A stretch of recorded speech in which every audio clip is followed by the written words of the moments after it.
Hi, everyone. It's Tessa. And Joe. From the Unveiling Paradise podcast. Tessa, summer is almost here, and so many of our listeners are about to have their epic destination wedding. And we are so excited for you guys. Before the big day, guys, we want you to make sure you listen to these 3 episodes. Episode 62, Deep Diving Your Wedding Ceremony. Episode 53, Questions Your Wedding Guests Will Ask. And episode 31, The Final Countdown to Your Wedding Day. And if you're planning your wedding here in Hawaii, hit us up and ask us about our Unveiling Paradise podcast promo. Happy planning.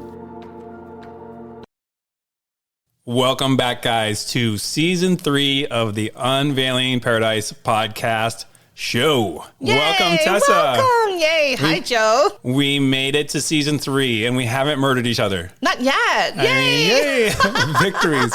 Can you believe this, guys? And thank you guys for the last 2 seasons. We hope to keep on recording. We're having so much fun. Let's get started. I think today's show is going to be a lot of fun. What are we talking about today, Tessa? Today, we're going to be talking about what to prepare for your wedding in the last month, the last week, and the last day. So basically, the final countdown. Oh my gosh, the final countdown. No, stop. Don't say. Don't scare people in the beginning of season 3. Okay, the final countdown, right? Yep. I love that song from the 80s. It's so good. You're dating yourself. I mean, I'm just saying, who doesn't know that? I don't know that song because I'm only 21-ish. Yeah. Okay, well, all right, so I love this. So we are talking about that last crunch time, when you get into the crunch, like the last month, what to do, the last week, the last day. There are so many helpful tips we have today to share. Again, we started our podcast to try to help everybody who's listening kind of walk through their wedding day from start to finish. And we are so excited to share everything. So let's jump into the show. Let's get started. Welcome to Unveiling Paradise, your go-to destination wedding podcast. I'm Tessa, wedding planner and owner of Fred & Kate Events. And I'm Joe, wedding and adventure photographer of Joseph Esser Photography. We are based in Hawaii, one of the biggest, most popular locations for destination weddings. We want to share our real-life experiences with you, give you insight from a professional's perspective, and still make sure you're having fun in the process. We're huge believers in the fact that planning a destination wedding can be one of the most amazing experiences, and we want to bring you along. We're so excited to talk with you about weddings, Hawaii, and everything else under the sun. So pack your bags and let's get started. Tessa, you're a wedding coordinator, right? I am a wedding coordinator. Well, today's show is probably more about you than it is about me, right? We're talking about the things that are leading up to the wedding. So the month out, the week out, the day out. This is your jam. This is your wheelhouse. You have so much to share about this particular topic. I mean, I feel like this is when you shine, right? When you're trying to get everything to come together before the big day. So let's talk about this. Whenever I talk to my clients, one thing that we always talk about is that hurry up and wait. So there's a lot that you do in the beginning. You're booking your vendors, you're creating your timeline, you're getting all these things done. And then there's kind of a period where you send out your invitations and you're just kind of waiting, right? What do you do, right? And a lot of my couples are am I supposed to be doing something? What's happening? And then there is that pause because you're waiting. You can't really create a seating chart until you know who's coming. You can't really do all these little details. So at the 1 month mark, that's when things kind of pick up again. That's super interesting because that's actually true, right? You have at the beginning when you're planning your wedding, you're booking vendors. You book them, 6 to 12 months out because you want to make sure that your star vendors are the ones who are going to be available and booked on your date. But then, there's there's that downtime, right? When you're kind of putting these pieces together a little bit slower, but then that last month, everything gets kind of crazy again, right? So that's what we want to talk about today. So I know a lot of our couples may or may not have a wedding coordinator. So some of this is going to be super, if you don't have a coordinator, you guys listen up. This is going to be super helpful for you guys. And if you do, this is kind of some of the stuff you can kind of prepare for thinking about this stuff as we move forward. So let's get started. So let's jump into, you have 1 month to go. Your wedding date's in a month. What should we anticipate doing? I think the most important thing at the 1 month mark is to have all of your RSVPs collected so you can get a final guest count. I think it's really important to figure out who's coming within that, adults, children, whatnot, because you're going to have a lot of follow-up with your caterers, creating your seating chart. A lot of your other vendors need to know your guest count. So getting that final guest count 1 month out is really important. So Tessa, with the RSVPs, this is kind of the point where you start really getting aggressive, right? And you're like, are you coming to my wedding or not? Right? I need that final guest count. And so hopefully you have most of those RSVPs in. So how do you follow up with those like deadbeats that haven't like actually filled out your RSVP? Like, what do you suggest doing? Right. So the funny thing is, I actually tell people by 1 month out, we should have the final guest count. So ideally, you're asking guests to RSVP 6 weeks, maybe even 8 weeks in advance, because then it gives you time to follow up with people. So, a lot of times I tell people split up the guest list. If it's your mom's family, if it's your dad's family or friends, guys, you got to check with them. I'll be in charge of my friends, my cousins, whatnot, but share the load and split it up to say who's going to follow up. It's funny because a lot of people have this attitude of, okay, if they don't RSVP, they're not coming. They're dead to me, Right. But you have that attitude. I do. It doesn't always work for me though. And the reason why is you never want to assume they're not coming and they just didn't RSVP or they forgot to RSVP and they show up and then your count is completely different. We don't have a seat for them. We don't have enough food, whatever else it is. Like, I always recommend that we ask for an RSVP just to confirm versus not. And if you don't have that RSVP, there's things that you can't necessarily finalize, right? So the seating chart, you can't do that without having that final countdown. Well, you can, but it's a lot of changes at the last minute, and that's where there's a lot of room for error. I'm going to try to fit in a few more songs. I don't know. Do we have anything else in the final countdown? I can't wait. And it's not just the seating chart, right? It's also getting your final count to your vendors, your caterers, your rentals, right? How much food do we need? How many chairs do you need? What are your table settings like? If you have 10 more guests, that's an extra centerpiece on a table, right? So all of these vendors are going to need their final counts because they're going to need to collect their final payments, order your food, order your flowers. So having that final count is really important at that 1 month point. So what you're really saying is this is really that crunch time where you have to have those final numbers for things like your flowers. If you wait too long, it's going to be too late to actually order that extra flour or order that extra food or whatever that is. And it's also important to remember, some of these vendors will allow you to order last minute, but there's an additional rush fee. So you're paying more than what you would have had we given them the count earlier. What about the marriage license? Isn't that something that like at the month mark, like that's when you're applying for that? Or I guess it probably has to deal with where you're actually getting your marriage license, right? When do you pull that? Yeah, you're exactly right, Joe. The thing is, in Hawaii, you can get your marriage license within 30 days of your wedding. So if it's any earlier, it expires before your wedding. So you have 30 days once you get it to get married. Oh, that's interesting. I wonder if that's the same for other places. I know it's different in other places and the timing is a lot shorter in some places that I've heard. So, wherever you're getting married, do your research and figure that out in advance. But in Hawaii, for example, it is 30 days. The 1 month is exactly when you can go down together and apply for your marriage license. Okay, so RSVPs, check. Marriage license, check. What else we got?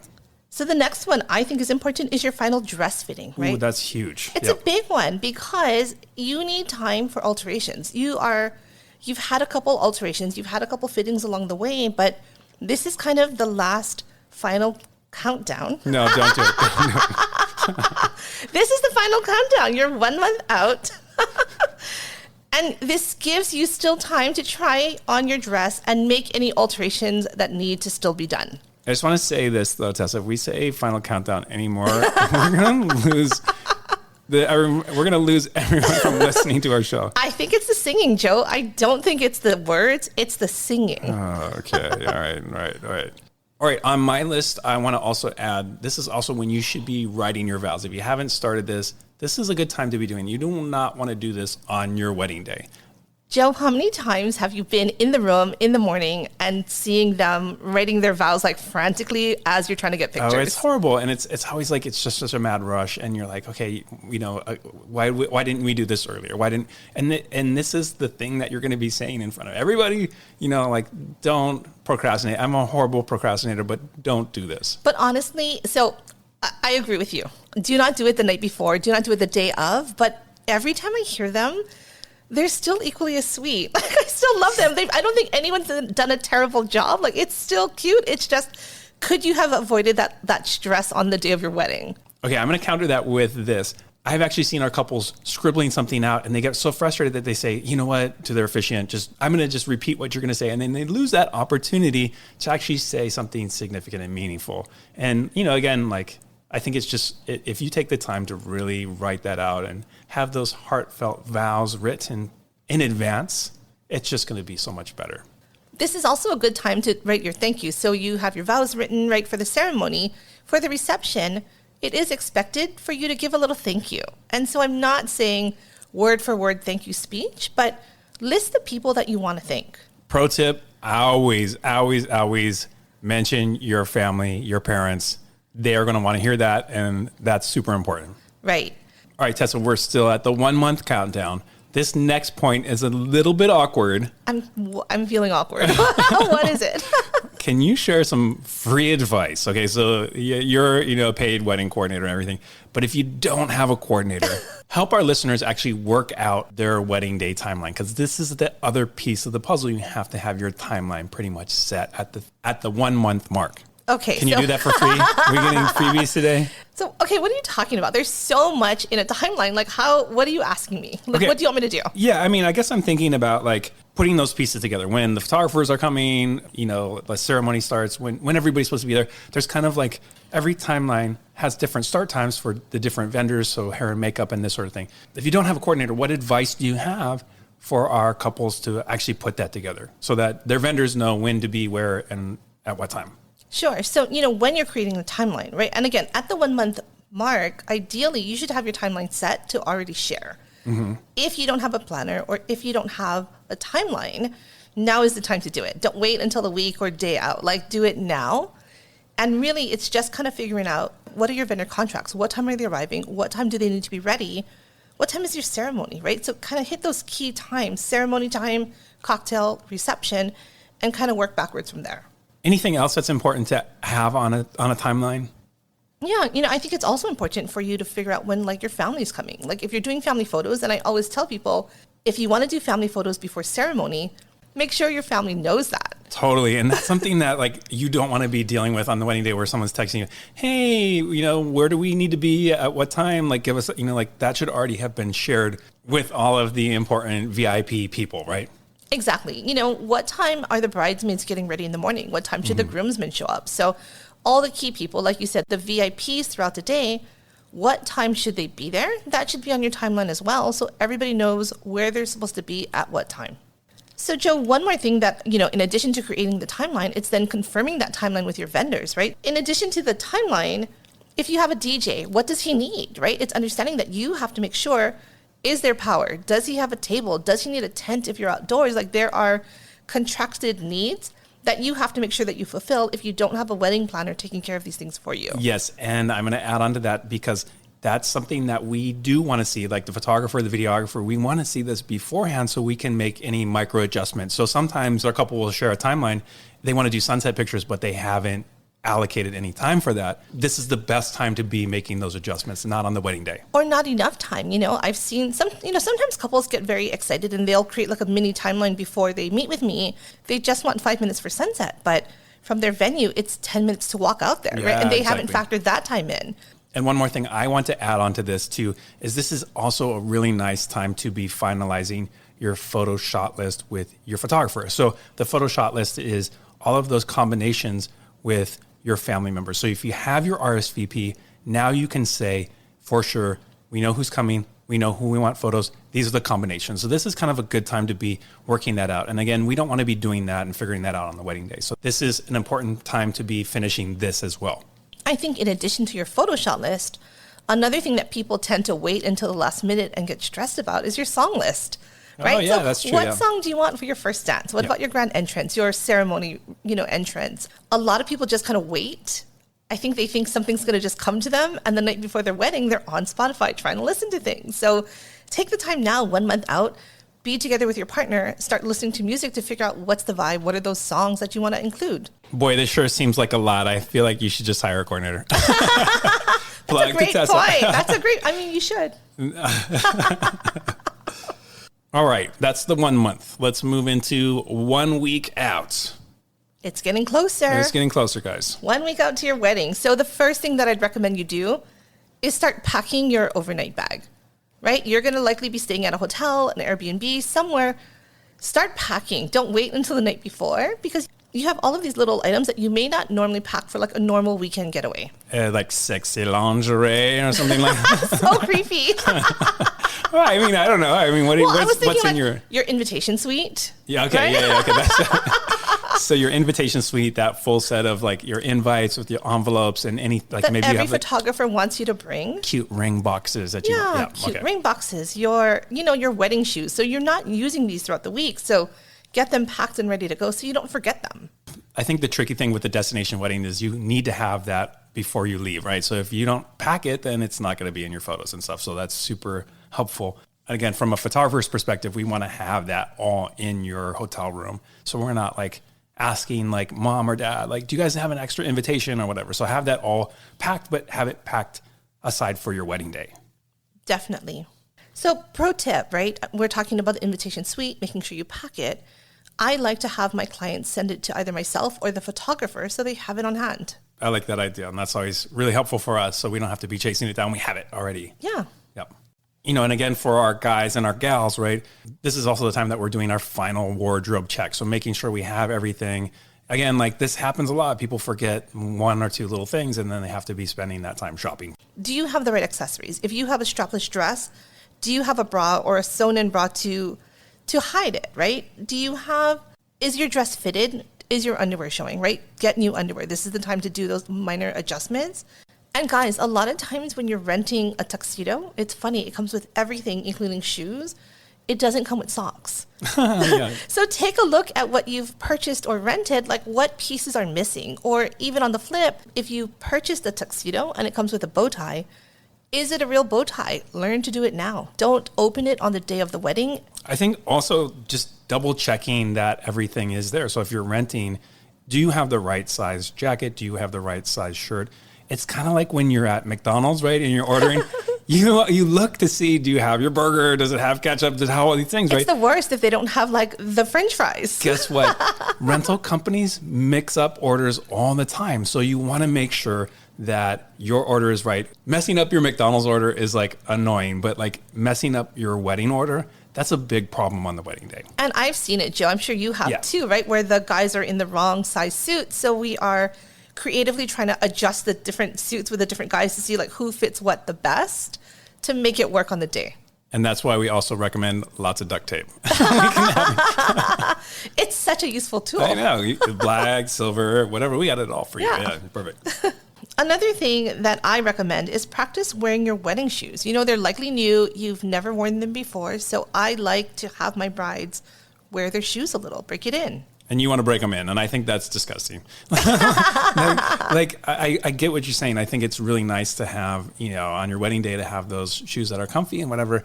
But like for photos, if you're getting your like foot sludge in like the, the shoes, it looks horrible for photos. So again, I said this before, like make sure you have really pretty shoes for photos, but have a second pair. If you're going to be doing a choreographed dance, what shoes are you going to be dancing in? Use those, break those puppies in. For photos, I always think it's just nice to have a second pair of shoes. One for photos, one for actually walking and dancing around in. And those puppies, break them in. So don't break in the fake shoes. Yeah, totally. Exactly. Got it. And if you're doing any gifts, if you're giving any gifts to like bridesmaids, groomsmen, family members, have that. Again, you want to have that packed, but you also want to have that wrapped. So you don't want to be, wherever you're at, you don't want to be trying to find wrapping paper and tape and scissors and all that stuff. Have that packed up and ready to go, right? So, in addition to your presents for your family, wedding party, whatever, it's also having your welcome bags packed. So if you're bringing those with you, have everything packed, right? Your candies, your snacks, your treats, your maps, whatever else you do, have those ready to go. When guests come, you can easily hand them out versus frantically trying to pack them that day. Do your couples send those to you in advance? Do you ever see that where they're like, we don't want to even be like putting this in our suitcase, we'll have it shipped beforehand? Is that something? Yeah, depending on how big they are, right? If they're small, they can throw it in their bags, no big deal. But if they're bigger bags, they will likely send it in advance. So you want to have that shipped well before that? Yeah, you don't want to wait because what if, we are in Hawaii and sometimes shipping takes longer. Like you want to be prepared. Well, that's funny because this last point we have actually flows right into this. Anything you have for your ceremony or your reception, any of those things that you're having, those little escort cards or whatever that is, now is the time that you should be handing that off to your wedding planner or whoever's in charge of those things on your wedding day. So if you don't have a wedding planner, it might be a friend, a family member, but you should not be in charge of holding all these things on your wedding day and distributing. Hand it off to someone else who will be your point of contact. Delegate it to a coordinator if you've hired one. Delegate it to a family or friend who's going to be managing that if you don't have a coordinator. But that's one of those things where it's like, don't take that on yourself on your wedding day. I see this sometimes when I walk into a bride's room and she's got all this stuff for the reception. It's overwhelming. You don't want to be dealing with placing things on tables on your wedding day or managing any of these things. You want somebody else to do it for you. So I think this is exactly the time to do that. Exactly. 1 week out is perfect. And again, like you said, I've walked into a bride's room or my assistant has gone and he's like, they're still putting favors together. Yeah. And that's stressful, you know, so try to get that done a week before so you can hand it off and not have to think about it. Totally. All right. We are at 1 day to go. This is the day before your big day, your wedding day. Okay. So 1 day out, what should we be doing? At 1 day out, okay, I see this a lot. I'd say the first thing is your wedding rehearsal. So doing that a day before your actual wedding day, right? So this is when you're actually going to the venue. Maybe you're practicing the processional when everybody's walking down the aisle or your vows or, you know, kind of the flow of the day. So that way on the wedding day, everybody knows where to be lined up, you know, and sort of like the cadence of the day. The wedding rehearsal is important to figure out where to stand. What do I do with my hands? Where am I looking?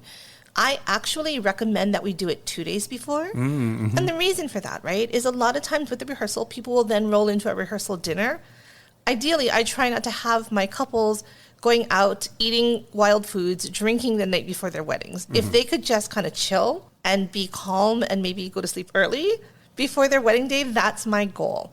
You know, one of the things that I also love for a wedding rehearsal is this is your time, guys, to practice that big smooch, right? It's like, yay, let's do this. Yeah. And so practice your kisses.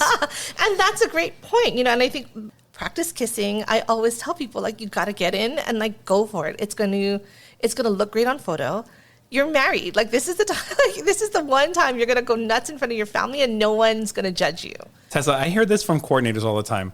There is a certain number you're supposed to count to when you're doing that big kiss. It's like count to 5 when you're kissing, so you're holding it, right?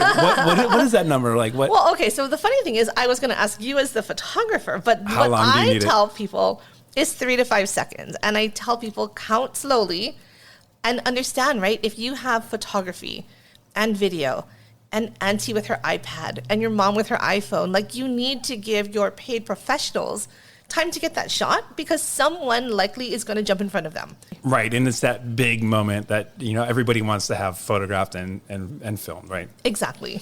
On the flip side, I see these like mini microsecond kisses and it's just like you sort of miss that big moment and that's such a huge moment to photograph. So make sure, I mean, again, like count down, like I'd say go for like 40 seconds. So you know what's kind of funny is there are certain couples where they do naturally just have those kind of short kisses. So I tell them, like, do a burst of kisses. Like, it doesn't have to be one kiss that's going to hold for, like, 45 seconds, but... 70 seconds. But you can do, like, 10 little kisses, and right? Okay, now that we're on this, guys, no tongues during this. That's how you ruin that photo. You stick your tongue in someone's mouth. Like, just don't do it. If you're into it and No. the tongue, just go for it. Don't do it. It's so, like, especially when you look at the close-up shots, you're like, oh. Yeah. Don't look at the close-ups. I say do it. If they're into it, do it. All right. Well, start with a nice kiss and then go nuts. So we get both. Tying into the reason why I like doing the rehearsal 2 days before, it's having my couples be able to rest, relax, and honestly, not drink too much. I've seen many weddings where I check in the morning with a couple and they're hungover or possibly still drunk from the night before. This is your wedding day. You want to remember the day. It is one of the biggest days of your life. And it's honestly, and you know this, Joe, it's a long day. If you're drunk, if you're hungover from the very beginning, it's not going to get a whole lot better for you. So what you're saying, though, is, and just kind of step back a second, usually when you have a rehearsal, a wedding rehearsal, like you actually going through the ceremony, you usually have a rehearsal dinner that following night, yeah? Yeah, there's some sort of either rehearsal dinner or a welcome dinner or some sort of cocktail reception after the rehearsal. Right. And that's where people will get excited because you have all these family and friends that you haven't seen in a while. You're going to be drinking. And again, it leads to a rough wedding day. Yeah, for sure. So 2 days before, do the rehearsal. 2 And the days dinner. before, do the dinner. I love Correct. that. I think that's right. And then the day before, resting, hydrating, making sure that you're looking beautiful for your wedding day. Exactly. The next thing I want to share, typically before the wedding, you want to make sure that your clothes and everything are steamed and ironed and pressed and all these things.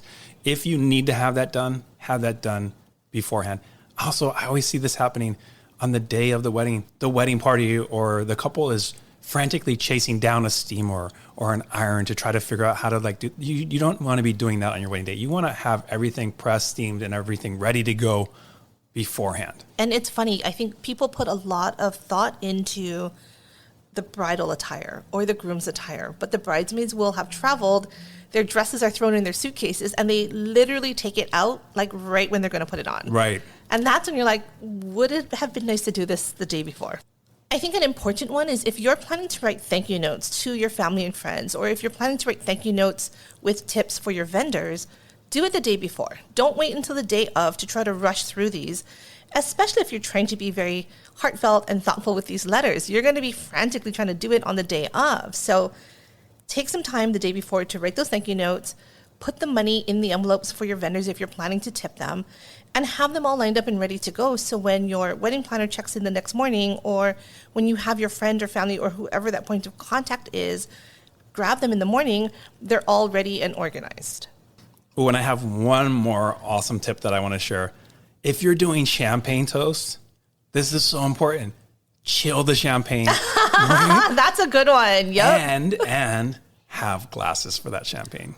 This is one of the things I see sort of happening frantically on the wedding day is if you hadn't done that beforehand, you can't chill the champagne that quickly, and if you don't have champagne, you're calling room service and you're trying to figure out, sometimes that hits a big pause button for that party, right? And you want to have that all ready to go.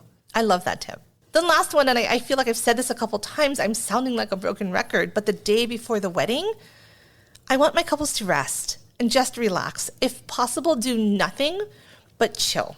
Not in the sun, right? Guys, cover up, but just rest, soak it all in, and know that the next day is going to be amazing. All right, guys, so think of your wedding day as kind of like a marathon, right? If you're preparing for a 26-mile run, the day before, you're going to be well-rested, well-fed, well-hydrated, and on the actual day itself, you're ready to roll, you're ready to party, you're ready to rumble, right? Exactly, right? Marathons are long. Your wedding is long. So it's just understanding that we're playing the long game. What are we going to do to keep you happy, hydrated, partying from beginning to end? All right, this is so much information to just sort of soak up. We're going to put these on our show notes. Guys, we want to share something really exciting. We have a brand new fandangled website. Yay! unveilingparadise.com. And we'll be sharing and uploading all of our show notes and all of our awesome pro tips. And some fun behind-the-scenes photos. Yes, exactly. Onto our new website. We're super excited about that. Again, thanks for listening to our show. As we go into season 3, we're so excited for our brand new lineup of guest speakers. We have some surprises in store. Send us your questions, and we will try to answer as many of them as possible. Okay, and we'll see you back here soon. Bye, guys. Bye. We knew that was coming. Thanks for listening to another episode of Unveiling Paradise. If you enjoy our show, please follow us and rate us on Spotify or wherever you listen to podcasts. It would really mean a lot. And don't forget to also get on our mailing list and follow us on Instagram. Just do it already. Until next time, this is Tessa. And this is Joe. And don't forget, your happily ever after is just a plane ride away.